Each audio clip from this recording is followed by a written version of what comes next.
Et si Dieu te demandait de construire un bateau en plein désert, c'est ce qui m'est arrivé. On m'a traité de fou, jusqu'au jour où la pluie est tombée. Je suis Noé. Voici mon histoire.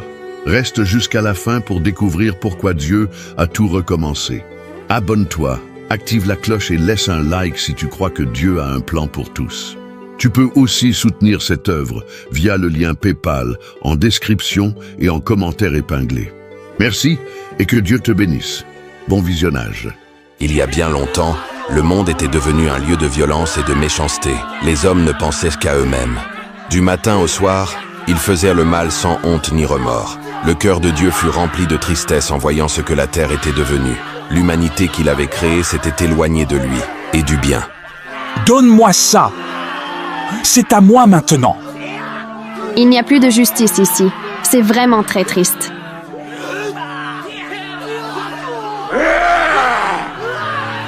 Vous me faites peur.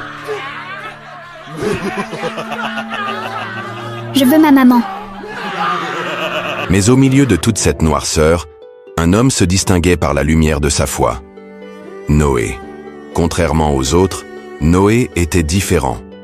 Il aimait profondément Dieu. Il menait une vie droite et intègre, et il s'efforçait chaque jour d'enseigner à ses enfants l'importance de faire le bien, de suivre la voie de la justice et de rester fidèles au Créateur. Un jour, Dieu lui parla. « Noé, le monde est devenu trop mauvais.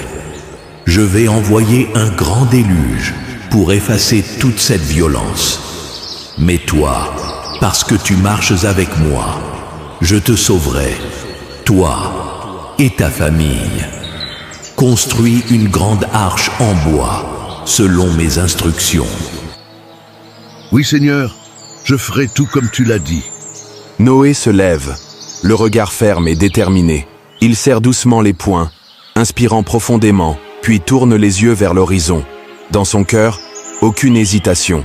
Il est prêt à obéir à l'ordre de Dieu, coûte que coûte. Je me demande bien ce que fait Père.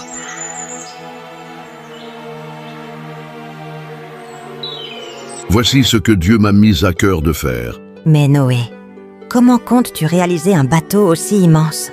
Je vais le faire avec Shem, Ham et Japheth. Ensemble, nous pourrons y arriver avec Dieu. Eh bien, j'espère que tu auras le résultat que tu espères. Que Dieu vous aide et qu'il vous donne la force d'y arriver. Jour après jour, Noé construisait un immense bateau, exactement comme Dieu le lui avait ordonné. Sous le soleil brûlant, il sciait, martelait, assemblait, sans jamais se lasser. Mais autour de lui, les gens passaient, riaient, se moquaient. Un bateau ici, en plein désert? Il est vraiment fou ce vieux Noé. Alors comme ça, tu construis un bateau, au beau milieu du désert? Bonne chance pour la mise à l'eau, Noé. Tu vas vraiment naviguer sur le sable, Noé? Haha. T'as perdu la tête ou quoi? Franchement, Noé, t'es sûr que Dieu t'a pas dit de construire une maison au lieu d'un bateau?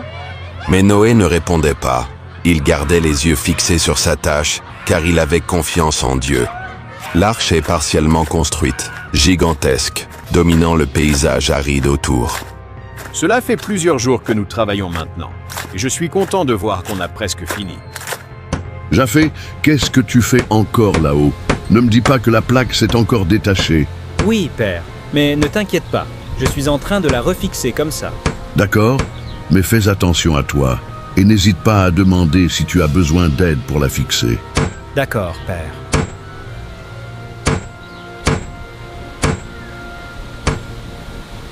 Après de nombreuses années d'efforts, Noé et ses fils étaient enfin venus à bout de leur immense tâche. L'arche était terminée. Je n'arrive pas à croire qu'on a vraiment construit ce grand bateau. Après tous ces jours, on a enfin terminé.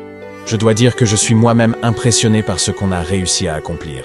Nous l'avons fait exactement comme Dieu me l'avait ordonné, et ce, malgré ce que disaient les autres. Lorsque l'arche fut enfin achevée, Dieu s'adressa de nouveau à Noé, prêt à lui révéler la suite de son plan. Noé, fais entrer dans l'arche 2 de chaque espèce vivante, un mâle et une femelle, pour qu'ils survivent avec toi.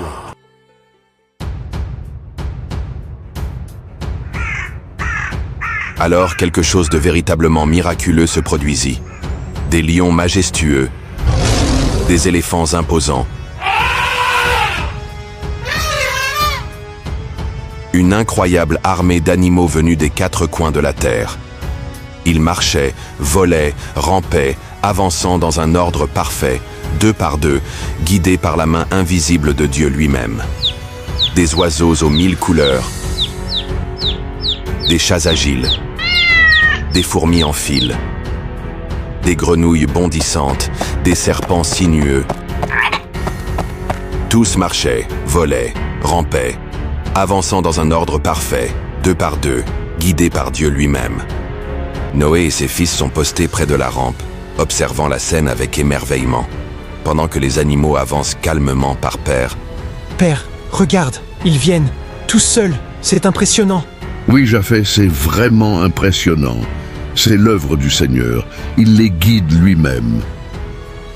Quand tout fut prêt, Noé entra dans l'arche avec sa femme, ses 3 fils, Sem, Cham et Japheth, ainsi que leurs épouses. Ils montèrent un à un, en silence, alors que les derniers animaux prenaient place à l'intérieur. Puis, quand tout le monde fut entré, Dieu ferma la porte de l'arche lui-même. Regardez-moi ça. Lui et toute sa famille sont dans le même délire maintenant. C'est vraiment pathétique. Alors, le ciel s'assombrit. Une première goutte tomba, puis une autre. Oh là là, c'est quoi cette fichue pluie? On dirait que le ciel a renversé son seau. Moi, je me tire avant de me transformer en éponge. Et bientôt, une pluie battante se mit à tomber sur toute la terre. Toi et toute ta maison, entre dans l'arche, car toi, je t'ai vu juste parmi cette génération. Elle ne s'arrêta pas.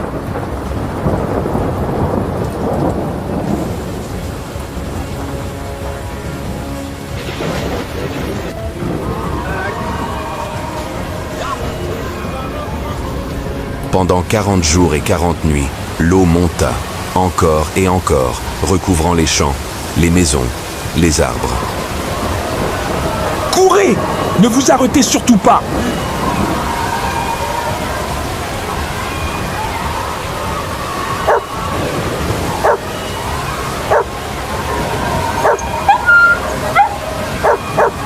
Même les plus hautes montagnes disparurent sous les flots. Tout ce qui vivait en dehors de l'arche fut emporté.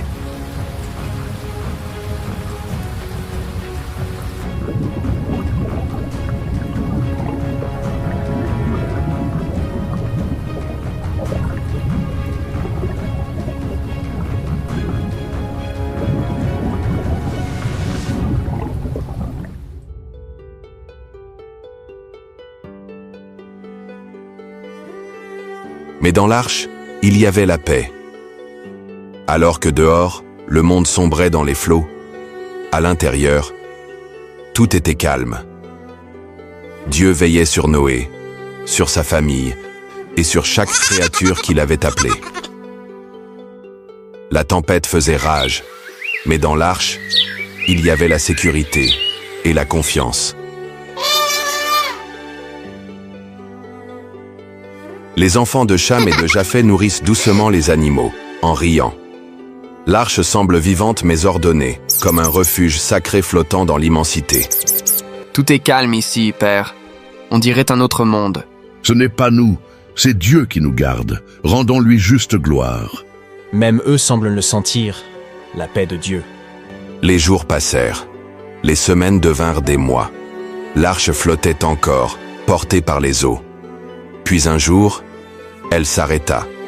Elle s'était posée sur une montagne, le mont Ararat. Mais la terre était encore couverte d'eau. Alors Noé envoya une colombe. Seigneur, montre-nous quand le temps sera venu. La première fois, elle revint sans rien. La deuxième fois, elle revint avec une branche d'olivier.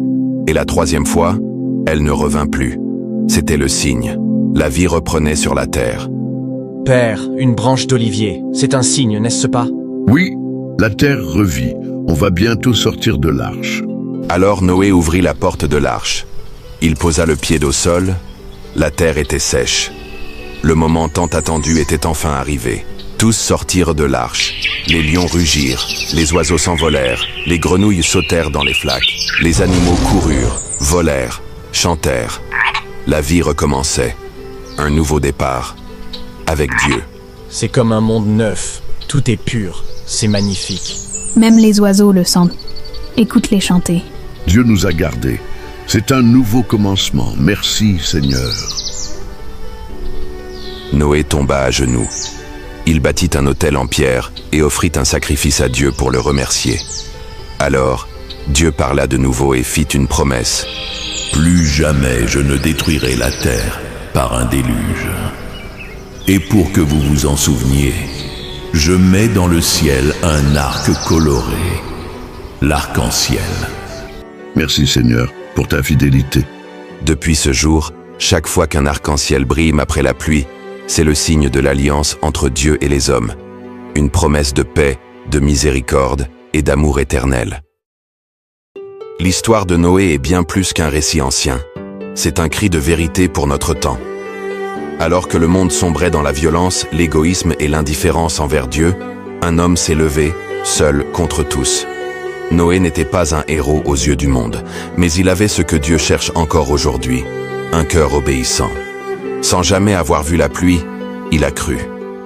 Il a obéi dans le silence, persévéré dans les moqueries et bâti l'arche dans un désert d'incrédulité.